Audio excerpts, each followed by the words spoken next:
Canada just made a move that's sending shockwaves through the financial world. Quietly, deliberately, and without apology, two of its biggest provinces, Ontario and Alberta, have turned their backs on Wall Street and raised billions on global markets without involving a single U.S. bank. This isn't just about issuing bonds. It's a sharp, calculated pivot with deep political and economic implications, signaling a new era in North American financial dynamics. One where Canada is no longer playing second fiddle to the U.S., but charting its own path through London, Frankfurt, and beyond. It started with Ontario. In June 2025, the province floated a $2 billion Yankee bond. But this wasn't your usual cross-border financing. What made it historic was who wasn't at the table. For the first time since 2011, not one U.S. financial institution had a hand in the deal. Instead, Ontario partnered with Barclays and a lineup of homegrown Canadian banks, BMO, CIBC, and Scotiabank. On paper, it was just another bond issuance. But beneath the surface, it was a sharp break from over a decade of reliance on New York's financial machinery. Why now? Because tariffs have been choking Canada's industrial lifelines. Steel, tech components, and automotive parts, courtesy of protectionist U.S. policies. Ontario's economy, deeply tied to the automotive sector with massive Ford, GM, and Honda plants, has been feeling the squeeze. Premier Doug Ford's administration, already responding with policy shifts like prioritizing U.S. firms for public contracts, decided it was time to strike where it would hurt most, the flow of capital. Bypassing Wall Street wasn't just an economic decision, it was a message. If Washington wants to weaponize trade, Canada will weaponize finance. And Ontario isn't just dipping its toes. The province is expected to borrow $60 billion this year, with close to a third coming from foreign markets. That's tens of billions of dollars in capital deliberately routed away from U.S. institutions. In effect, it's an economic recalibration. Ontario is no longer looking south for financial partners. It's turning east, toward London and Frankfurt, with clear intent and long-term vision. This isn't loud or flashy. It's quiet, strategic, and potentially transformational. But Ontario isn't going solo in this maneuver. Alberta, known for its oil riches and rugged independence, is taking the same off-ramp from the U.S.-centric financial grid. Back in March, the province issued $1.25 billion in bonds. And again, U.S. banks were notably absent. Barclays, RBC, and TD led the deal. Officials were careful to say that American banks weren't explicitly excluded, but the symbolism was unmistakable. Alberta had options, and it chose to go around Wall Street. This wasn't just about bond markets either. Alberta is also redirecting its oil exports. New tanker routes are being activated toward Asia and the Gulf of Mexico. European banks and insurers are footing the bill, not New York's financiers. Pension funds, insurance giants, and investment houses from across Europe are getting in on the action. Frankfurt's boardrooms and London's private equity firms are increasingly becoming the go-to destinations for Alberta's capital strategy. What used to be a Washington conversation is now just as likely to happen in Zurich or Milan. This shift has real tangible consequences. Take Alberta's logistics and transport industry, particularly companies hauling heavy equipment and energy infrastructure. These businesses are now rethinking everything from insurance underwriters to currency hedge providers. A trucking operator in Edmonton might soon find that their next financing package is coming from the City of London, not Wall Street. Behind every infrastructure deal, every new contract, there's a growing shift in who holds the purse strings, and it's no longer just American bankers. Zoom out and the message becomes crystal clear. Canada is no longer content to be a passive player in a US-dominated financial order. Whether by necessity or strategy, or both, it's diversifying its alliances, building new channels of capital, and asserting greater autonomy in how it funds its future. And while the bond issuances and export route adjustments are front-page news in the financial sections, the bigger story is what's happening beneath. A deliberate restructuring of the flow of money, influence, and trust. This isn't just a story about finance. It's about sovereignty, resilience, and evolution. For decades, Canadian provinces have relied heavily on U.S. financial infrastructure.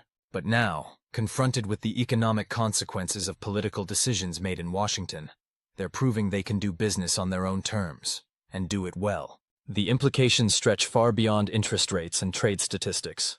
They touch every part of the economy, from manufacturing jobs in Ontario to energy investments in Alberta. From the insurance risk models of European firms to the bond portfolios of international pension funds, it's a reshuffling of relationships, with Canada asserting itself as not just a partner in the North American economy, but a fully empowered actor on the global financial stage. And this might only be the beginning. As more provinces watch Ontario and Alberta successfully tap foreign capital markets without U.S. gatekeepers, the momentum could build. The message is simple but powerful. Canada can and will go its own way when the stakes are high enough. And in today's interconnected world, that independence might just be the key to its next economic chapter. Canada's economy is changing, but not with a bang. It's shifting gear by gear, contract by contract, in quiet but profound ways. Tariffs might have made headlines for redrawing the country's debt map, but the deeper transformation is in the fine print. Procurement policies, supplier preferences, and the daily decisions shaping who gets to do business in Canada. Ontario, for example, has rewritten its procurement rules to prioritize Canadian and allied vendors. U.S. firms? They're no longer the default. If you're a steel supplier from Pittsburgh or a software developer out of Seattle, your shot at a contract north of the border might now hinge on whether a local alternative exists. And increasingly one does. Take a recent hospital bid. A Swedish software provider was chosen over an American competitor, not for politics, but for practicality. Lower currency risk, better long-term value. Multiply decisions like that across thousands of contracts, and suddenly you're looking at a tectonic shift. From municipal broadband networks to the bolts that hold cars together, Canada is quietly building a preference for homegrown and trusted partner solutions. This trend is especially visible in Ontario's factories, where Canadian suppliers are moving up the list and U.S. inputs are moving down. The result? Shifting procurement patterns in an industry already strained by global supply chain uncertainty.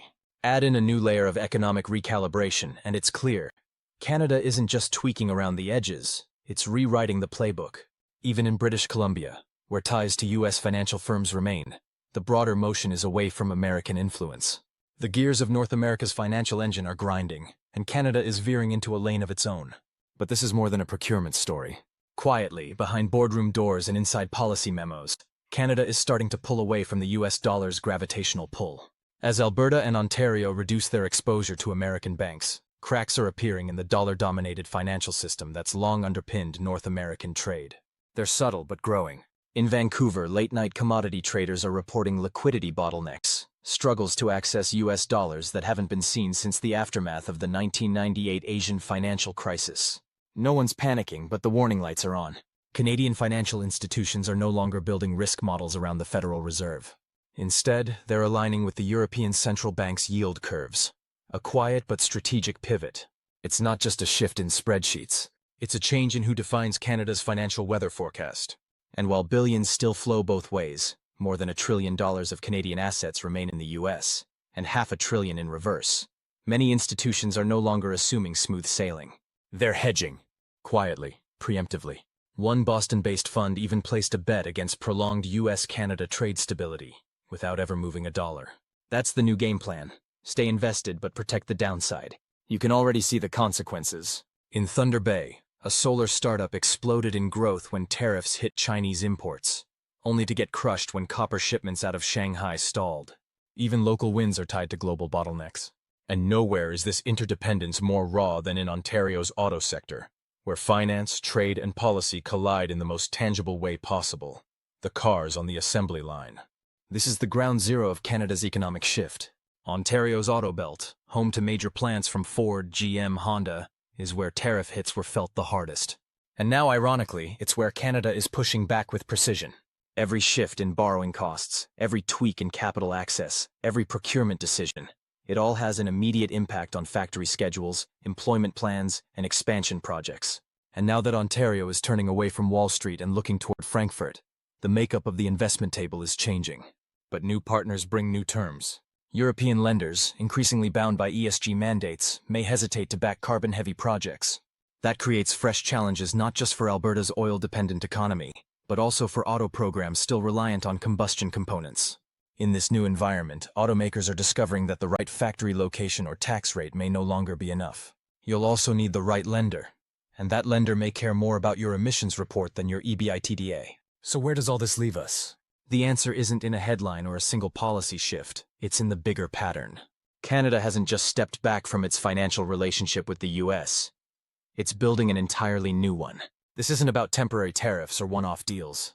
It's a long-term strategy playing out slowly but deliberately, through logistics reroutes, funding realignments, and quiet contract shifts. This isn't just a disagreement, it's the start of a systemic decoupling. The real question now is whether this financial realignment is a blip, or the beginning of a broader shift across the continent. Could this reordering of economic ties reshape where vehicles are built, how energy is financed, And who controls the future of North American industries? Could this open the door for Europe or China to gain leverage in areas long dominated by US-Canada partnerships? Or is this just a momentary adjustment, a geopolitical storm that will pass? Let us know what you think.